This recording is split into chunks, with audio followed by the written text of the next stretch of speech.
já passando para ouvir o nosso colega Flávio Landi,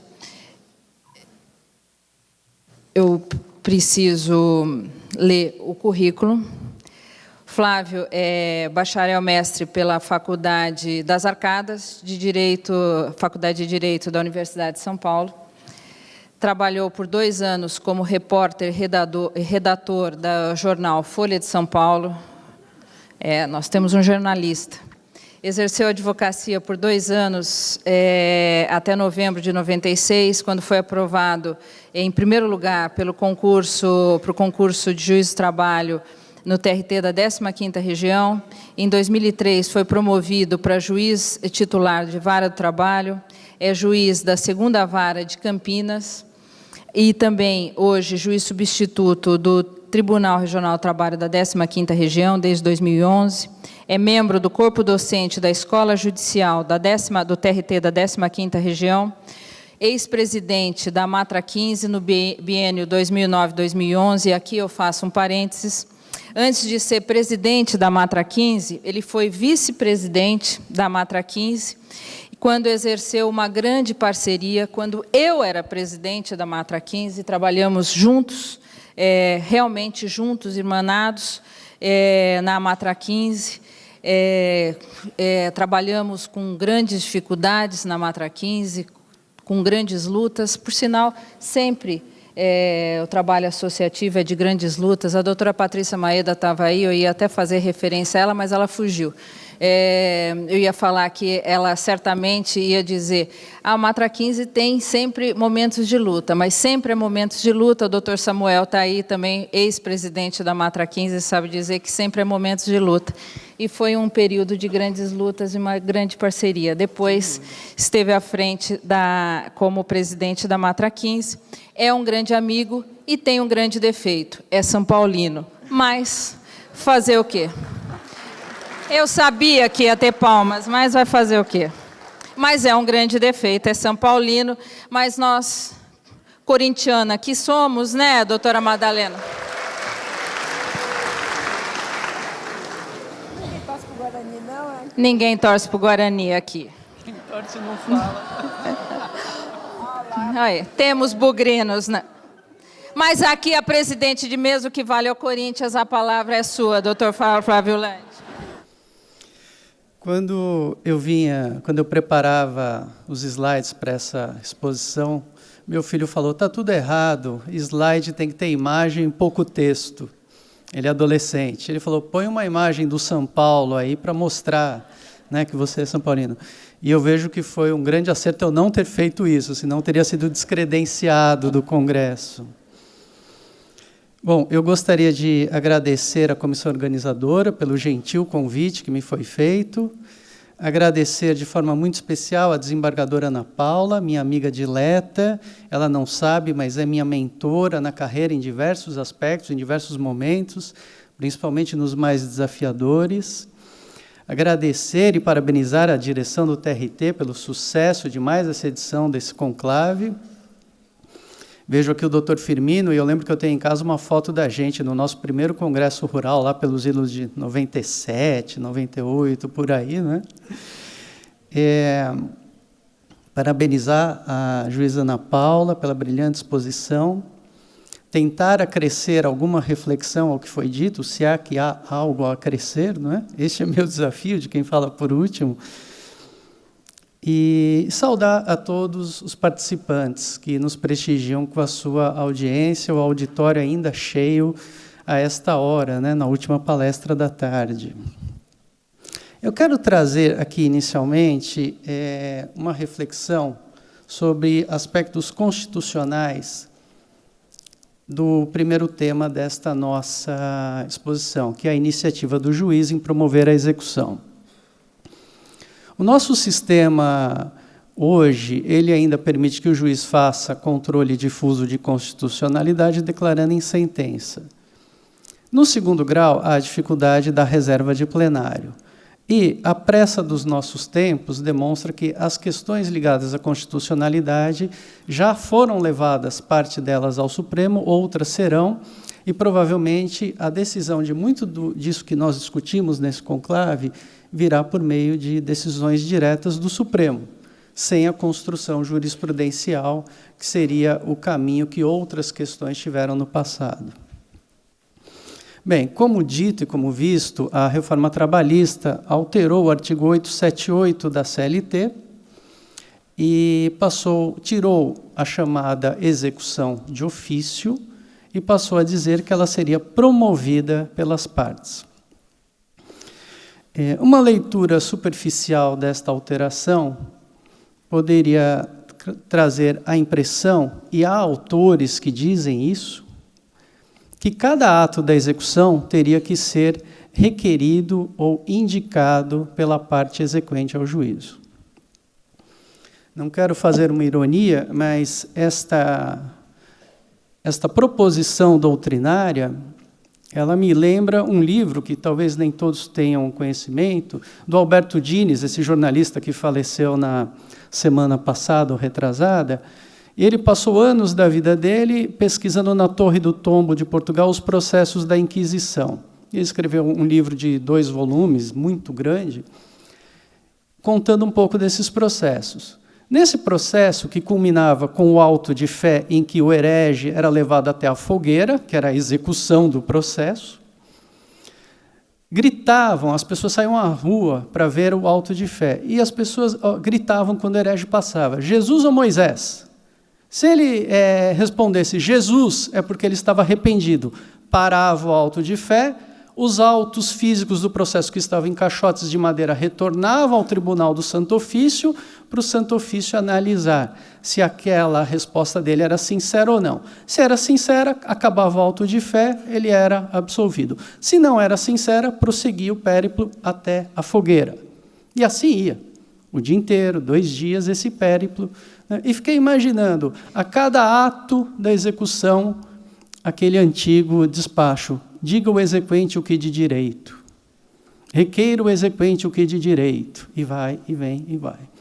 E como disse a doutora Ana Paula, as ferramentas eletrônicas hoje nem sempre permitem à parte o acesso a todas as informações, porque muitas delas são sigilosas, e só podem ser divulgadas no processo a partir do momento em que são encontradas. Caso contrário, seria, a cada passo da execução, dizer ao devedor, corra, esconda o seu patrimônio, saque o seu dinheiro. Não é este o princípio ético do processo. Bom, a primeira digressão do ponto de vista constitucional que eu queria trazer a todos é do conceito do devido processo legal. O devido processo legal ele tem uma evolução histórica que vem do direito hebreu, de dizer inicialmente que a parte tem direito a um julgamento justo. Depois, como a gente estuda nos livros de processo, na Magna Carta de João Sem Terra, 1215, na Inglaterra, e a expressão devido processo legal, salvo engano histórico, ela vai aparecer no Estatuto, no reinado de Eduardo III, 1354, em que tem uma redação interessante que eu me permito ler para vocês, de que ninguém poderá ser expulso das suas terras ou da sua morada, nem detido, preso, deserdado ou morto, sem que lhe seja dada a possibilidade de se defender em um devido processo legal. Bom, a concepção inicial era de que o devido processo legal visava garantir a liberdade da pessoa e garantir o seu direito de defesa da sua propriedade. Esta concepção inicial evolui e hoje se vê no devido processo legal uma cláusula geral de garantia. Nesse sentido, eu encontrei uma definição do professor Cândido Rangel Dinamarco, que reproduzo aqui para vocês, é muito interessante.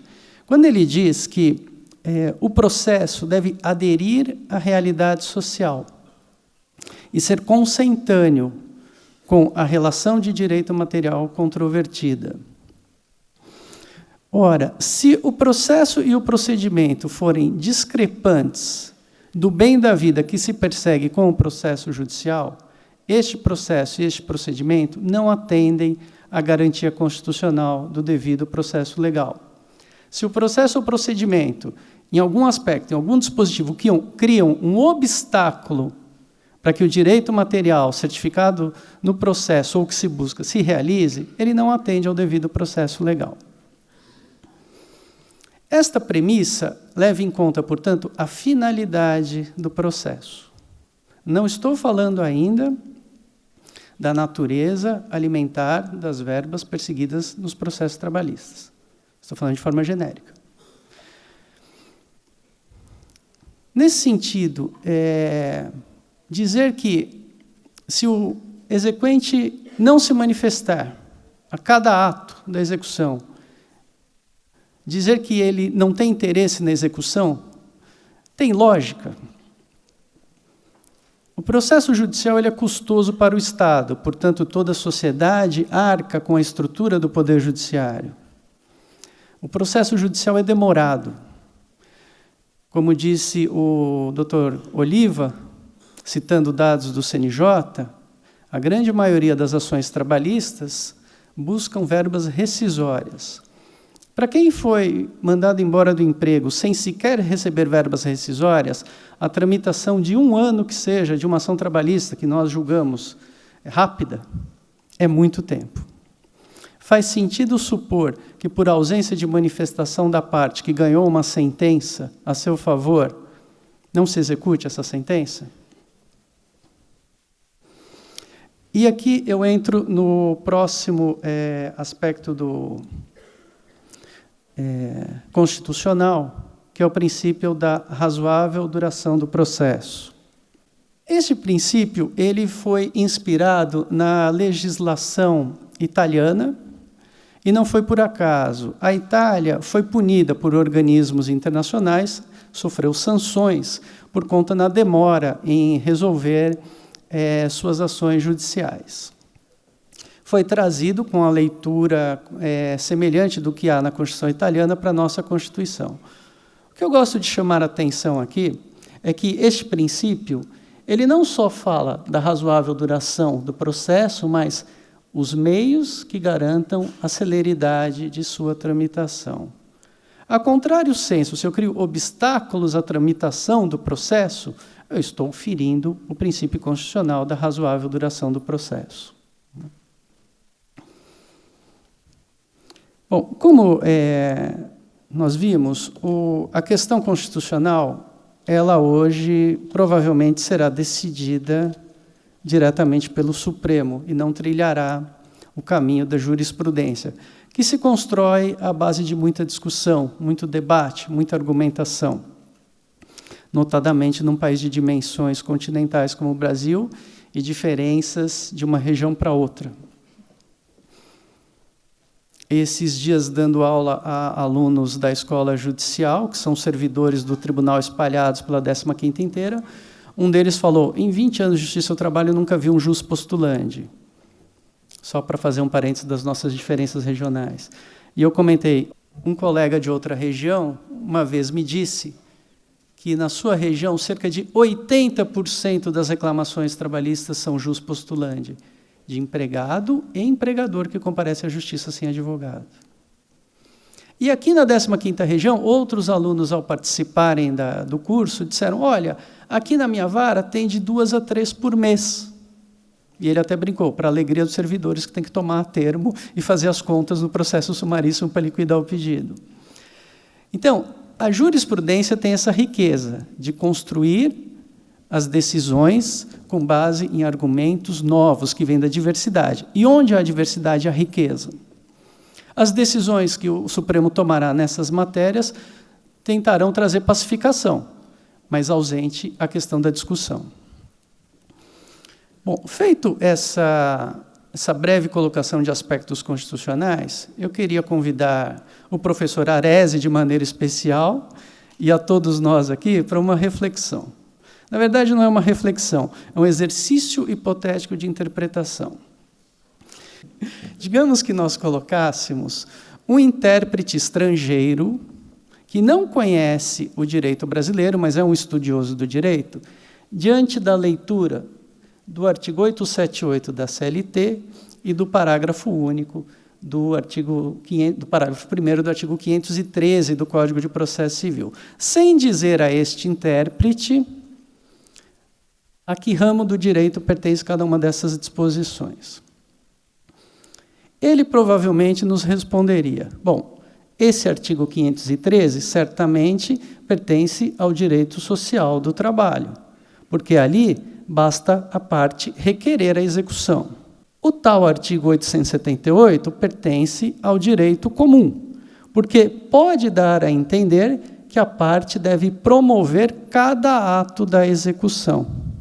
Bem, por muito tempo se disse que o direito processual comum ele tem uma diferença do direito do trabalho, porque as partes são parelhas, têm igualdade de condição econômica. E essa declaração advém do direito civil, do Código Civil Napoleônico, Revolução Burguesa, tratamento de todos como iguais. Mas o direito processual evoluiu, e evoluiu por força das alterações da sociedade. No caso do Brasil, existe um marco nesta alteração que trouxe ao judiciário e à lei processual civil diversas mudanças, que é o Código de Defesa do Consumidor. As demandas na justiça comum, elas passaram a ser preponderantemente entre grandes empresas e o cidadão comum, nas chamadas relações de consumo. E para tirar uma fotografia desse aspecto, eu trouxe aqui um quadro que mostra um levantamento feito pelo site do Jornal do Brasil, em abril do ano passado. O Jornal do Brasil não existe mais, não é, doutor Oliva? Mas o site ainda está no ar. E ele traz as ações que entraram no Juizado Especial Cível do Tribunal de Justiça do Rio de Janeiro no ano de 2017, só até março daquele ano. Como a gente pode ver, são ações todas de consumo envolvendo grandes grupos empresariais e não mais ações individuais, como a gente costumava estudar. Não, processo comum, processo civil vai tratar de briga de vizinhos, só de questões de família, enfim, de relações entre iguais. Trago aqui ainda uma outra fotografia deste panorama, que é a pesquisa feita pelo professor Paulo Eduardo Alves da Silva, da Faculdade de Direito da USP de Ribeirão Preto, e que ele menciona que 60% dos processos que ele analisou, que ingressaram em juizados especiais cíveis do Tribunal de Justiça de São Paulo, diziam respeito a reclamações de pessoas físicas contra jurídicas, em questões de direito do consumidor. E ele tem até uma opinião bastante aguda, que eu reproduzi aí, dizendo que essas grandes empresas acabam colonizando os serviços judiciários, tamanha a demanda que elas trazem. A opinião dele, mas que reflete esta alteração da realidade da justiça comum. Pois bem, se a justiça comum, se o processo civil comum evoluiu para tratar dessas questões, me parece que os obstáculos criados pela reforma trabalhista requerem uma análise sistemática, sob pena de nós assinalarmos uma involução no acesso à justiça e na resolução dos problemas que nos chegam.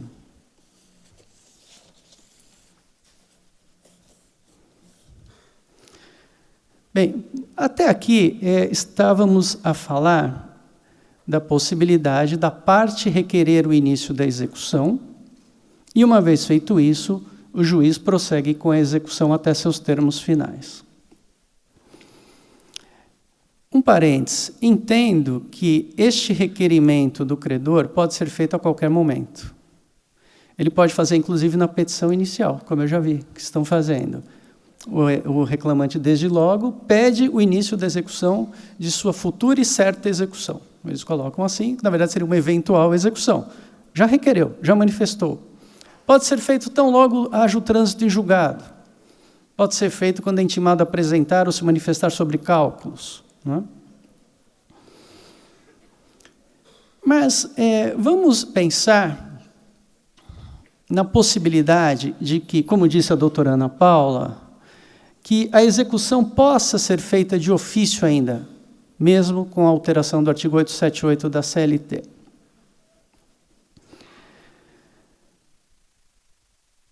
Aqui eu vou me valer, primeiro, o aspecto do artigo 765. O artigo 765, que foi também citado pela doutora Ana Paula, ele é um velho conhecido e ele não é velho à toa, ele é sábio.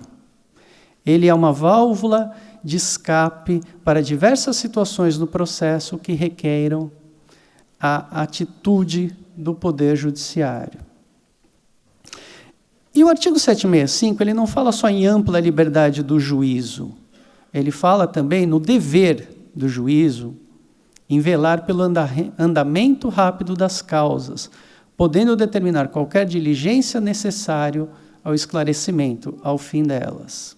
Ora, o juiz determinar de ofício o início da execução da sentença que ele prolatou, vela pelo andamento rápido e a conclusão do processo. Talvez alguém diga que esse meu raciocínio seja um tanto extensivo, já que agora o artigo 878 é explícito. A parte tem que requerer o início da execução. Vou roubar até uma expressão que eu já vi o Dr. Giordani muitas vezes usar nos seus votos. Talvez o argumento não empolgue. Então vamos a outro. Seria demasiado eu supor que o juiz pode presumir o interesse do vencedor na ação em se iniciar a execução, mesmo que ele fique silente a respeito? Ou seja, o exequente não falou nada, o juiz inicia a execução.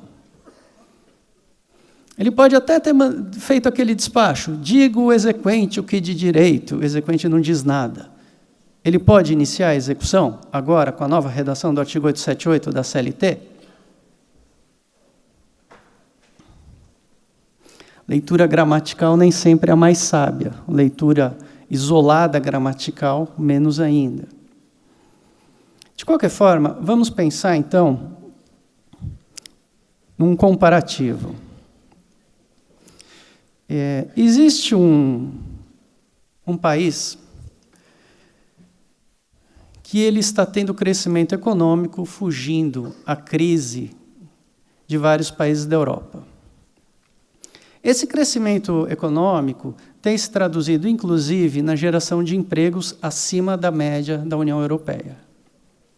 Este país, ele tem um Código de Processo do Trabalho, coisa que muito se almejou na Justiça do Trabalho, hoje já nem se fala mais tanto a respeito. O Código de Processo do Trabalho deste país, ele fala que, tratando-se de direitos irrenunciáveis, e a doutrina diz o que são irrenunciáveis no nosso direito do trabalho, notadamente as verbas de natureza salarial, o autor tem o prazo de 30 dias para requerer o início da execução. Se não o fizer, está no item 2 do artigo 90 dele, e se não for juntado aos autos um comprovante de quitação da dívida, o tribunal ordenará de ofício o início da execução. Por quê? Se presume o interesse da parte em receber aquelas verbas de natureza alimentar. Talvez alguns dos senhores já saibam que país é este, né? De qualquer forma, eu trago aqui a fonte da notícia do propalado crescimento econômico.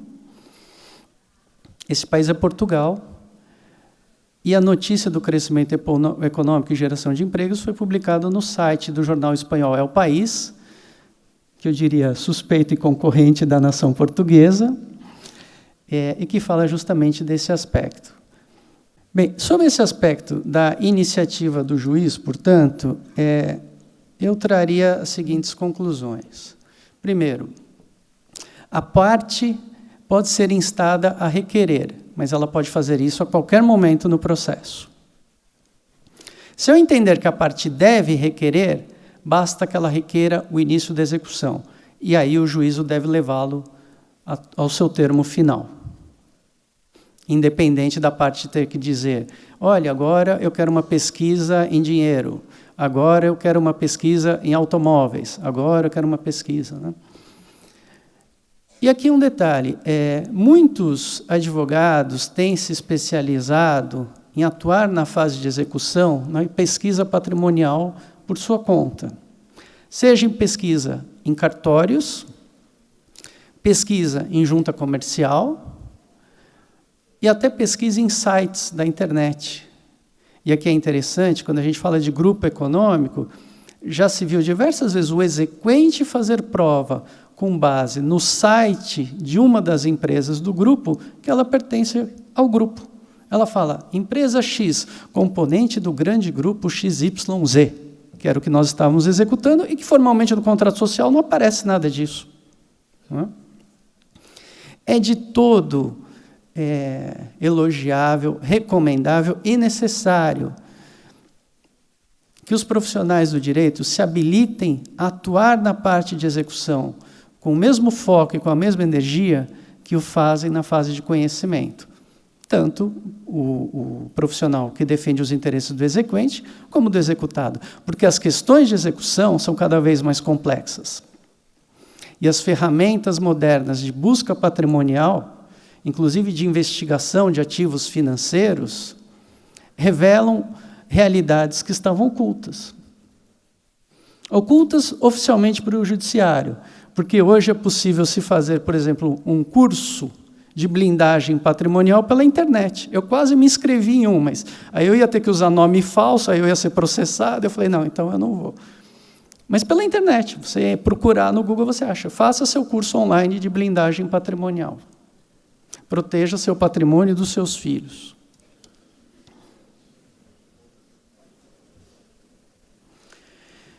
O próximo aspecto aqui que eu gostaria de tratar, como parte desse nosso painel, foram as alterações trazidas a respeito do chamado grupo econômico.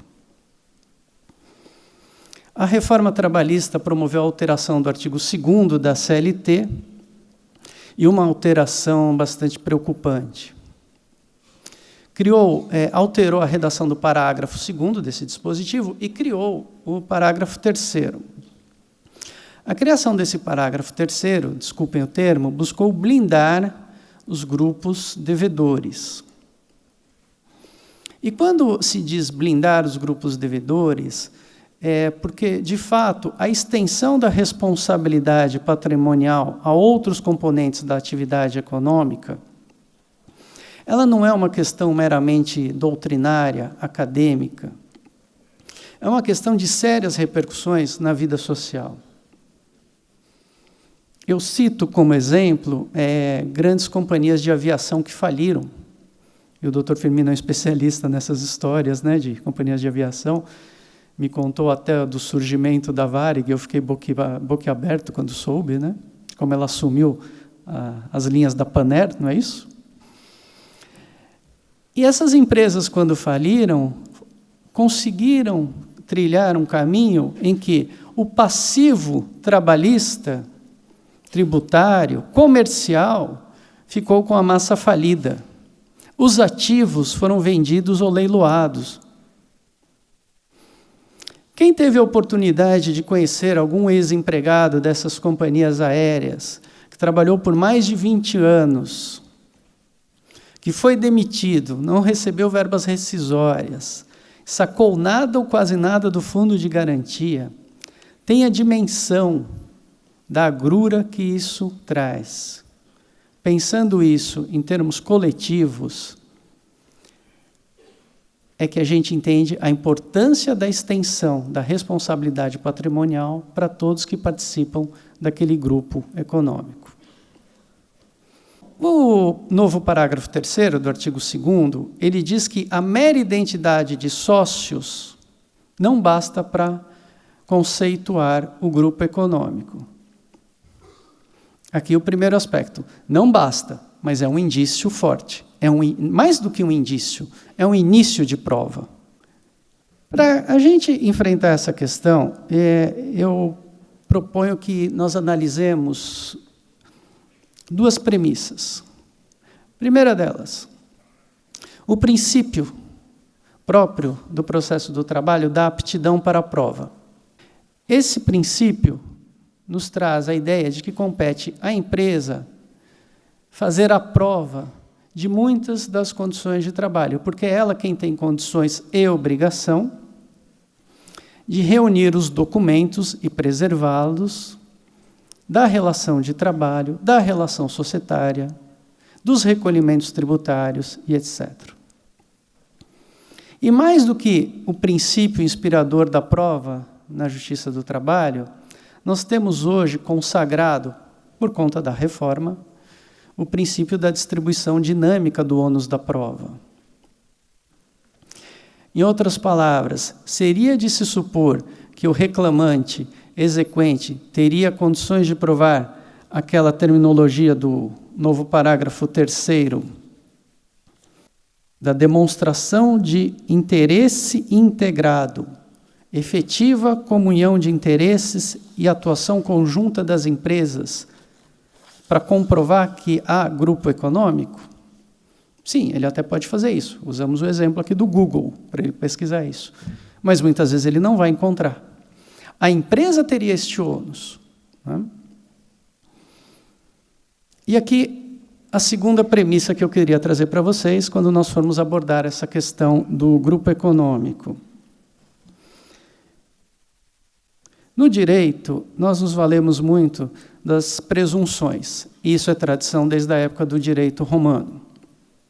No direito do trabalho, sobretudo, questão de prova, cito um caso conhecido de todos, o entendimento sumulado do Tribunal Superior do Trabalho a respeito do ônus da prova dos controles de jornada. Se o empregador que tem a obrigação de trazê-los não o faz, presume-se a jornada declinada pelo reclamante, salvo prova em contrário. Em se tratando de constituição de grupo econômico, as presunções. Primeira, se houver identidade, semelhança de objetos sociais entre as empresas do perseguido grupo econômico. Semelhança não é identidade, certo? Ali, entendo, presume-se que há o interesse em comum e a atividade econômica em conjunto. Vamos a um exemplo. Uma grande rede de supermercados que atua no varejo. Ela é sócia de uma outra rede de lojas que atua no atacado. E sócia ainda de uma outra rede de pequenos varejos de bairro. O objeto social dos 3 empreendimentos é semelhante. Presume-se, portanto, a atividade econômica em conjunto e os interesses integrados, o que, no meu ponto de vista, é um pleonasmo, posso estar até juridicamente errado, mas interesse integrado e efetiva comunhão de interesses, a mim me parece um pleonasmo. Qual a dificuldade que surge aqui nesta presunção?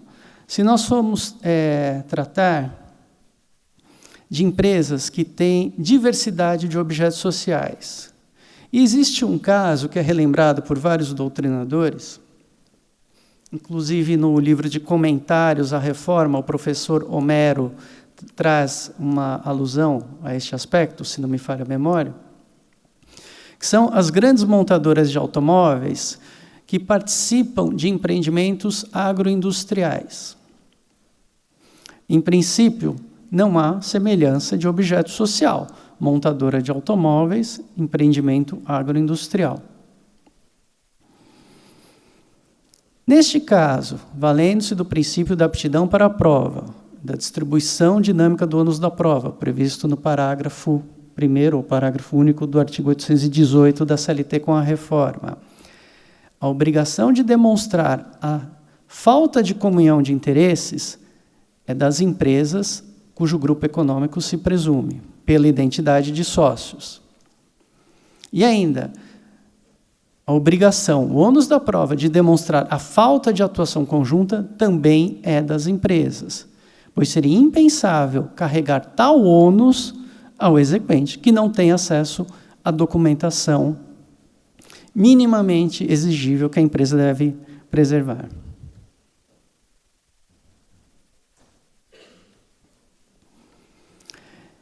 Queria ainda trazer aqui um aspecto para comentar a respeito do chamado incidente de desconsideração da personalidade jurídica, que foi incorporado ao processo do trabalho, agora de maneira explícita na lei, embora já fosse admitido pelo Tribunal Superior do Trabalho quando da edição da instrução normativa que tratava dos aspectos do processo civil que, em princípio, seriam aplicáveis ao processo do trabalho. O chamado IDPJ trouxe diversas preocupações aos operadores do direito, e eu me enquadro dentre eles, quando da sua previsão no novo Código de Processo Civil. Nós imaginávamos ali um complicador, um freio ao processo de execução, mas que, na prática, esta é uma avaliação absolutamente pessoal, não tem se demonstrado dessa maneira. O incidente de desconsideração da personalidade jurídica, desde logo, obteve uma resposta, uma ideia de diversos juízos do trabalho de que se aplicasse as medidas acautelatórias de urgência previstas no artigo 301 do CPC, antes mesmo da instauração do incidente, como uma medida preparatória. E, com isso, se resguarda eventual patrimônio que possa ser encontrado deste pretenso sócio. Por outro lado, a jurisprudência tem demonstrado que, por meio do incidente, se trouxe mais certeza quanto à responsabilidade daquele sócio cujo patrimônio foi atingido. Por que eu digo isso? A Justiça do Trabalho usa largamente a desconsideração da personalidade jurídica. Hoje, ao que eu ouço, a Justiça Comum também o faz, mas ela foi muito temerária em iniciar esse procedimento. Eram muito tímidas as execuções que desconsideravam a personalidade jurídica para avançar no patrimônio dos sócios, na Justiça Comum, na execução na Justiça Comum. Como a Justiça do Trabalho sempre se utilizou muito deste instrumento, houve casos, e há casos, em que se atinge o patrimônio de alguém que já não é mais devedor nos termos da lei, ou que, não, antes de ser devedor, como disse a doutora Ana Paula, responde pela obrigação. E um desses casos que eu cito e que aparecem com frequência é o do sócio retirante, que houve inovação com a reforma trabalhista, e inovação justamente porque é uma figura que frequenta muito os tribunais, os chamados sócio retirante. Por outro lado, a reforma trabalhista traz a previsão de que da decisão do incidente cabe agravo de petição, independentemente da garantia da execução.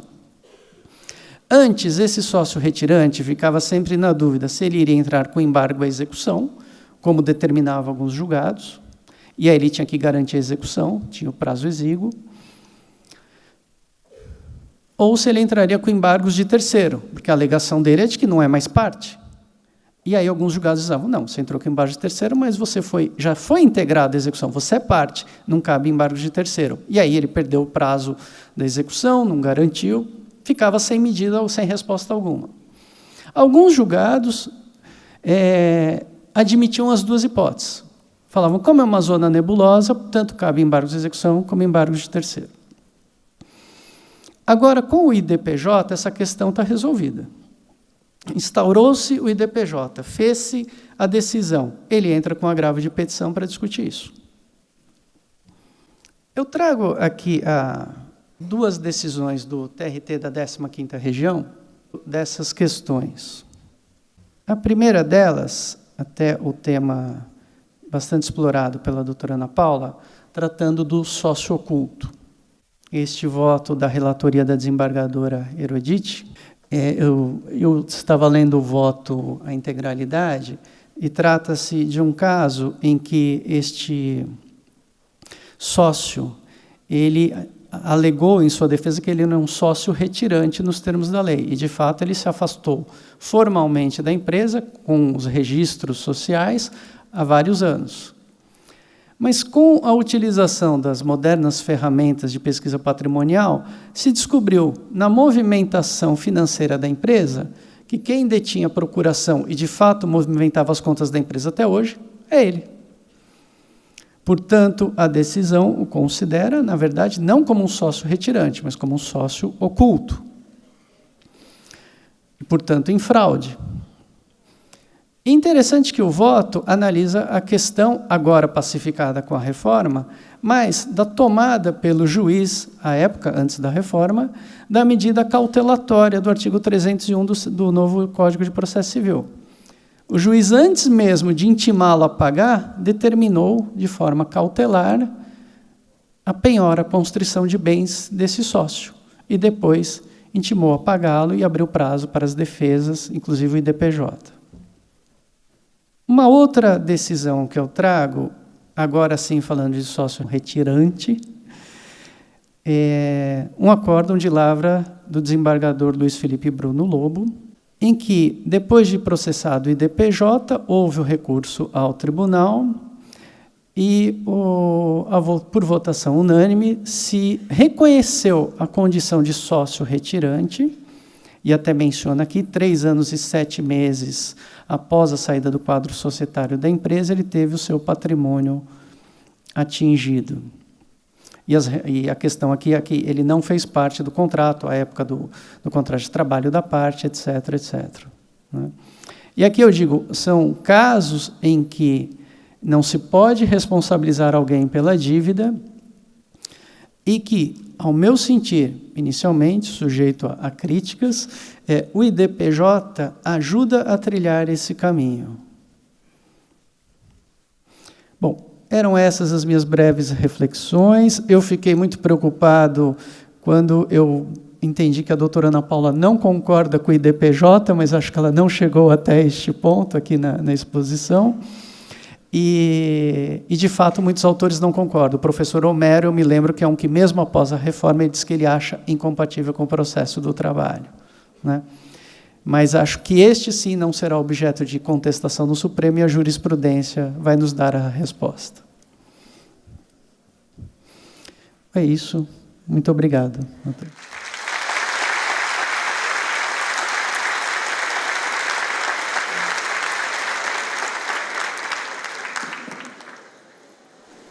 Eles estão discutindo aqui se eles concordam e se eles não concordam. É melhor eu cortar a palavra aqui, viu? Que senão não vai ter coquetel para vocês. Flávio, muito obrigada. Parabéns pela palestra. Sem dúvida, foi uma palestra, um complemento da palestra da doutora Ana Paola, contextualizando tudo que foi exposto pela doutora Ana Paola, abordando a questão do IDPJ, estavam quase começando a discutir e eu segurei aqui a questão.